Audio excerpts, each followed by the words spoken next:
You ask Tiger to solve. This deals with linear equations with one unknown. The final result is x equals -11. Let's solve it step by step. Simplify the expression. Expand the parentheses. Simplify the arithmetic.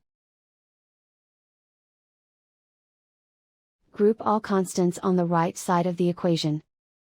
Add 6 to both sides. Simplify the arithmetic.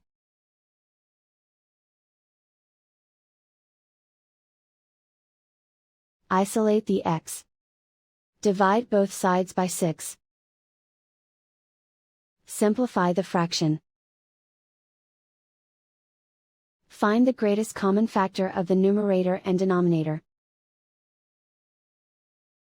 Factor out and cancel the greatest common factor.